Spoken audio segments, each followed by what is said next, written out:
side, ref! But let's talk about the Lions, Matt. Yeah. 2-0 for the Aussies. And, I mean, there's so much we can talk about. Firstly, it was a fantastic test. Yeah. After a very flat first test, we both felt like, Australia didn't really pitch and there's not really a vibe around this Lions tour. Gee whiz, did they turn it up at the MCG. The crowd was awesome, 100,000 people. Yeah. It was a proper test, hammer and tong, two sides going at each other. There's so much to unpack here. Should we just start with the obvious one? Go on. Were the Aussies robbed? Was it a penalty? Should the try have standard at the end? I don't think it was a penalty. As an independent, you might, because British passport holder, anyone who's watched the show knows that I'm a South African through and through. But I was hoping for a better showing or a different result so that it would make the next game, an even contest and would make it a spectacle to watch as a somewhat neutral. But when that happened, right at the end, at the death, my immediate feeling was that's not a penalty. And that clear out, again, it's a physical game. It's a contact sport. Your man's got his head in places. You could argue maybe he wasn't in the right position himself. But again, this debate will go on. How else do you clear him out? Jac Morgan had to do what he had to do in order to protect the ball. And I think if you look at where the contact point is, it's not head, it's like the back on his shoulder. So, I mean, the debate will rage. People will say that I don't know what I'm talking about, but at the end of the day, I didn't think it was a penalty. Well, that's the interesting thing. I mean, just having watched social media blow up after the game, 50% of the audience will say, you're right. The other 50 will say you got it completely wrong. Yeah. But I think that opens up, and we'll get to it, a bigger question is around how does World Rugby, they keep tweaking with the laws and tweaking things that players can and cannot do on the field. And at some point, people are like, is that a penalty? Should it be a penalty? Is it a yellow card? Should he get a yellow card because he's diving? What folks in the UK are saying. It's just there's too many grey areas in rugby. Interestingly enough, when I saw that incident, I was watching it at home. And when I saw it, my first reaction was they're going to overturn this. They're going to give Australia a penalty. That was my initial reaction. But the more I looked at it, I agree with you. I think the clean out was fine. Yeah. There is, if I put my Aussie hat on, there's arguments to say without a doubt it should have been a penalty. And I don't think it's the contact point. I don't think he hits him on the head. I don't think it's above the shoulders. I think it's you hit him on the upper back. But again, you can't go any lower. Like Morgan can't go any lower. It's just the way Tizano was positioned over the ball. Yeah. But there's a couple of arguments that I think creates confusion. The referee said they both arrived at the same time. They clearly didn't. I don't think they did. I think Tizano was over the ball and then Morgan came in. I think because he made that comment, suddenly there's a lot of Aussies that's very, very suspicious saying, well, obviously they didn't arrive. But I don't even think that's the point. Yeah. The contact point's not the thing. I think the biggest thing that the Aussies can potentially challenge on is there used to be a thing in rugby called sealing off. Players going off their feet, trying to protect the ball. Years ago, I mean, like Luke Pearce was famous for blowing up teams, for going off their feet, sealing off the ball, and not making the defensive side being able to compete at the ruck. That's the only thing where I think the Aussies could have had an argument. But in saying that, if you look at international rugby over the last year or two, sides don't get blown for that anymore. But then World Rugby... Not as much. They still do every now and again. World Rugby should then go and say, if it's not dangerous play, and you're not hitting guys on the chin or whatever, but if a player coming into a ruck from the attacking side goes off his feet to secure the ball, and there's no foul play on. I think they should just come out and make that statement and say, well, we'll update the law. It's fine if you go off your feet. We know the guys are running in. There's no way you can expect him to stay on his feet with a player on his back. You can actually see that. Morgan goes in, makes contact, and I think it's Tag Burn on his back, actually pushes him over. Now, a couple of years ago, that would have been a penalty just for going off your feet, sealing off the ball. Yeah. They don't blow that anymore, but it's still in the rule book. So, to the letter of the law, there's an argument for it to be a penalty. Yeah. But if you look at how refs ref that rule or that law, James Haskell said it. He said he's been cleaning out guys like that for 20 years Yeah. and never really got penalized. So it's just one of those grey areas. I think ultimately you had 3 of the best refs in the world looking at it. And they all agreed. They all agreed. So I think just let it go and accept it, and stop moaning about it, because the Aussies they're not letting this one go. And that's what I was going to say, is as much as he may have miscommunicated one point in that he said that they arrived at the breakdown, I think the rest of what he said was clear and communicated well. They, as a refereeing panel, for want of a better term, all were standing there. It was a very contentious moment, obviously. And between the 4 refs, and the TMO, including the TMO, they concurred that they didn't see an issue. So you've got to leave it in their hands. We want the refs to manage and to officiate the games within the letter of the law. And it's unfortunate. On one side, you're going to feel aggrieved. On the other, you're going to say they did the right thing. So I think the bigger issue here for me is not that happened in the 79th minute, because that's the first time that the Lions took the lead. It's how Australia were able to create such a lead and then lost it in the second half. Exactly, mate. Yeah. That was my next point. That's a great segue, because the Aussies didn't lose the test in the last minute. No. They lost it in the 5 minutes before halftime. And why do you think that was? I don't know, lack of concentration. They came out, I mean, I sent you a message. I know you watched the game a little bit on delay, but I sent you a message saying the Aussies pitched and they are playing guns blazing, right?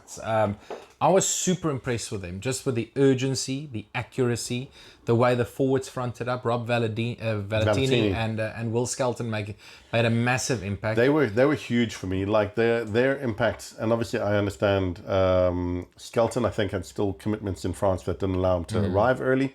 Valentini was injured and couldn't be selected for the first game. But their influence and their impact cannot be understated. It can't, but I think it was also to the detriment of the Aussies, because they came out guns blazing, and I think by the 50-minute mark you could see a lot of that urgency, that fronting up, the dominance that they showed in the contact point. The Lions just kept getting more and more momentum as they went through the phases, and ultimately, when you look at it, 5 tries to 3. Finn Russell kicked 2 out of 5. It actually could have been a very convincing victory for the Lions. Yeah. If things went their way a little bit more. I think it's just a lack of experience and a lack of concentration. Some soft moments where space was created on the outside. You've got to give credit to the Lions. I do, but I don't want to take anything away from a good Aussie performance, especially in the first half. They did what we asked them to do. They put the ball into their playmakers' hands, like Tom Wright. Whenever he had the ball, he was dynamic. Su'Ali'i made so many opportunities on the outside. Mate, the cut in and then the pass to Tom coming through, it was magic. If Tom had just been a little bit more mature in his thinking and gone towards the post, they would have got another 2 points. That could have been a factor towards the end as well. I mean, he was clear on. He should have maybe thought about that instead of running, diagonally left, run towards the post, but whatever. That 2 points is not going to be the reason that they... No, I don't think it was. For me, it was Valentini. So he comes on. He's been, in my opinion, their outstanding player. He's a bit like Savia is for the Kiwis. He's that for the Aussies. No, he is. And he was like a man possessed in that first half. And he ran through people. There were a couple of times he bumped like the defense, I think, just giving them that go forward. And it meant that Jac Gordon, is it Jake? Yeah. Jac Gordon had front foot ball. And he was twice the player that he was in the first The first time I noticed Jac Gordon was on the field, or rather off the field, was when he was subbed last week. Yeah. And then this week he was all over the show. He was all over the show. Got quick ball out. He had made the right decisions. Front forward ball that was created by Will Skelton, who wanted to take chunks out of people. He got in the mix. He got in the ear of the Aussies. He put in a few big hits a little bit late and caused some niggle. It's fine. It's rugby. It's what you're supposed to do. And they had the Lions frazzled. And then Valentini goes off at halftime. Yeah. And then they don't score for the rest of the half. And it's like, clearly you need more dynamic players like him coming through, and you can't rely on one player in order to have all your go forward. So, And Will Skelton, I think he emptied the tank. He's a big boy. Well, that's the thing. And I think we're gearing up to get into the rugby championship, which I'm super amped for. But I think New Zealand and Australia has got a similar problem. They don't have the depth that France and South Africa have. They've got a great squad of 24, maybe 26 players that they can pick from, but nothing beyond that. The Aussies less so than the All Blacks. I think when you get a key player going off or running out of gas, you're in trouble. But you could see that Valentini and Skelton, they haven't played for a couple of weeks, right? And it showed. I think they just ran out of steam. Yeah. Another contentious issue during the game, Dan Sheehan's try. Was it a try? Jumped over the defender. That's not allowed. I know Wales got dinged. Was it Morgan in the By the letter of the law, because he jumped? By the letter of the law, it's in the action of scoring a try. 100%. So that's an easy one. So it's an easy one. It is quite dangerous, though, right? But it is, but it worked. But again, if he scores, the try stands. If he doesn't score, it's a penalty because you can't do that. So he took a risk and it paid off. Yeah. But yeah, you can see it's a player that understood the laws and he knew what he could and could not do. Look, I think my frustration with this all, and I know that we talked about Skelton and we've talked about Valentini, is where's this performance last? Because again, all the other players that played in the team seem to have a level that they stepped up, and I know it's you get battered one week and you take a week, take your medicine, you have some hard truths, you talk amongst yourselves, look each other in the eye, and you go, we're going to go to battle next week. But that should have been their first performance, not their second performance. You should have created the impetus and the momentum, and what we've said is continue the momentum from the autumn series into this. They just limped into that first test, and it created the kind of dead rubber that we now have. But I think this is where you need to look at the administrators and the organizers of tours, and do they listen to coaches? Do they involve coaches when they talk about fixture lists? And I know it's getting increasingly difficult in the pro era to fit a 6 week or 5 week tour into the calendar. But if you think back to 2021, there was a very key fixture that the Lions played before the test series, because we were out for the whole 2020. We didn't play because of COVID.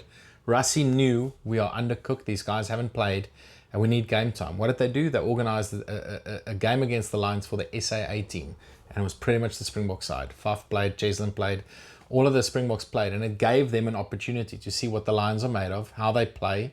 It made us a little bit battle hardened, and we went on to win the series. And after Fiji, I know you can't squeeze in a fixture, but I think they should have thought about this months ago. After the Fiji game, which they were really unconvincing, I think if they had one more game where that side could have just played together, gel a little bit, get line out to settle, but against real tough opposition, whether it was in the guise of an Australia A side against the Lions, or a test against someone else, maybe a physical team like Tonga or Samoa, play one of those teams, or the Maoris. I think they just lacked one game to prep them for the series. They've had 12 years to prepare for this. Yeah, but mate, the Australian rugby's been in shit for those 12 years, and you can't. But there's big chat about how you've said it, and I'll reiterate it. What's the point in going to play for the Lions to go and play in an Aussie? Like Australia have won how many against the Lions? One series, and it's like, look, Australia is a powerhouse of rugby, or at least they were. They should be. They should be. They need to get back there. I know that they compete internally from a financial standpoint against other sports. They also lose. Mac Hanson's a very great example. He came through the Brumbies originally. He's a Canberra boy, wasn't in the mix, went internationally. He's now playing for the Lions in a Lions winning series against Australia. It's like, I understand those are the issues that you face, but come on, you've got to make it an attractive proposition, because otherwise, what's the point? Yeah. Well, I mean, it's going to come down to Saturday. So, okay, series done and dusted. The Lions win 2-0.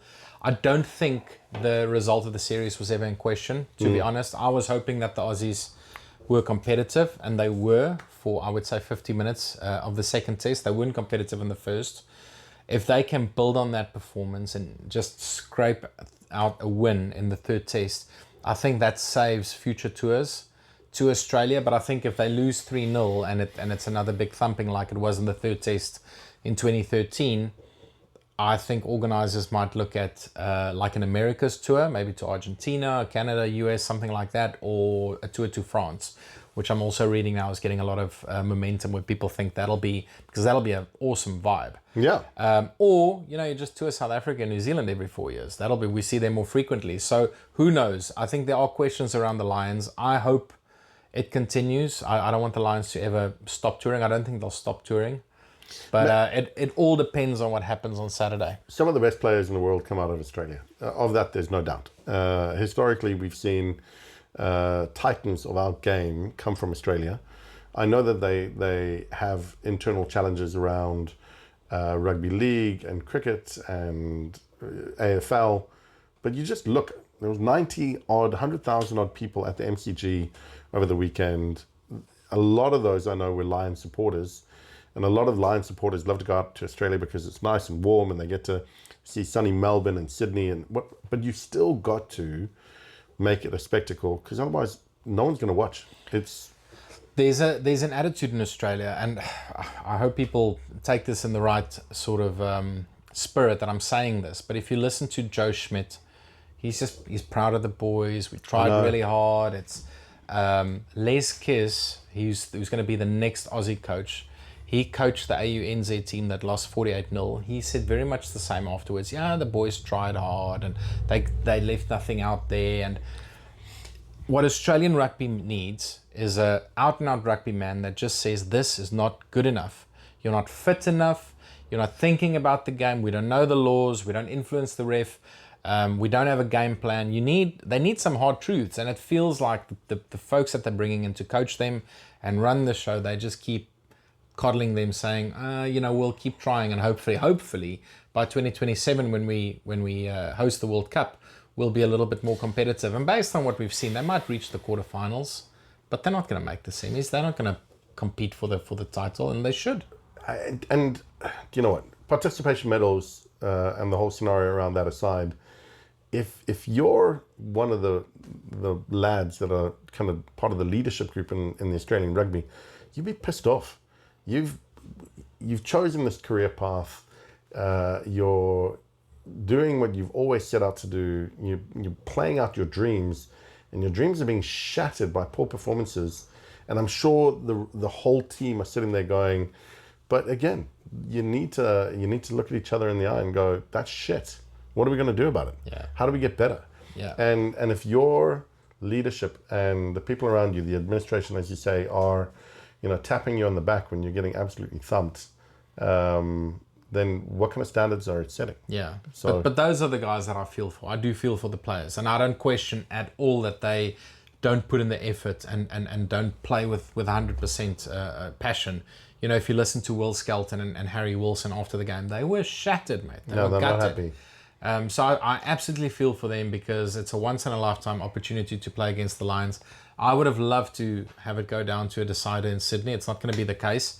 But hopefully, I think there's something bigger to play for the Aussies. As I said, if they can pull out a win, hopefully that's enough ammo to go and say, you know what, we're competitive. We've gone through a rough patch. Come again in 12 years. We'll see you again in Oz. Yeah. We'll see. Everything is cyclical, and everyone goes through peaks and troughs. And this is a tough time. But the tough times for the Aussie boys have been for a fair while now, and they need to sort it out. But we want them to sort it out. We want to be competing against, I dare say it, I want them to beat New Zealand. I want them to beat South Africa, so that when we win against them, it makes it all the more sweeter for us. It means something, yeah. Yeah, anyway, third test coming up. Do you see a win for the Aussies? And if not, where to for them? Because they're travelling over to South Africa for 2 tests against the world champions. It doesn't get easier for them. Do you know what? We always say beware the wounded buffalo, right? And there's something in me that is always cautious about going, we're going to smash here. But I don't see them, like they played really well in the first half and then they just went away in the second half of this last game. If they could replicate that performance in the first 40 for an 80-minute performance, it'd give them something to hang their hat on. And don't get me wrong, they can they can somewhat hold their heads high from last week. It was a good performance. It was a good, it was a good spectacle, a good battle, a really good rugby match to watch. And they were unlucky at the end. It could have gone either way. We've talked about it. If they can do that again, it kind of creates a bit of momentum going into playing against the Springboks. But if they don't, and they limp backwards like they've been historically doing most recently, and we're going to smash them. Yeah, no, I think so. I think they're in for a tough time, but hopefully they can scrape out a win, and we'll see what happens on Saturday. My only concern about us is that we played 4 minnow teams, put 50 points in them, between 40 and 50 points. We haven't really been tested. I mean, the Georgians were great for 60-odd minutes. The Italians put in some good performances, but ultimately, when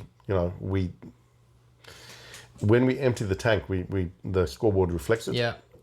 When we come up against the Aussies, we might take a bit of pain as a consequence of not playing like a top tier team. Yeah, maybe. I think they'll be competitive for 60, 65 minutes, maybe. I think the Boks will have too much firepower for them. I also like the fact that Rassie has shrunk his squad. He's got a more core squad now that he's picking for the rugby champs. Without sounding too arrogant, there's nothing to suggest that they're going to upset the Boks in South Africa. Nothing yet, and maybe it's up to them. Let's see this weekend. Yeah, let's see how they're going this weekend. Good luck to the Aussies. Good luck to the Lions. May the best team win, and we chat again next week. Yeah, cheers.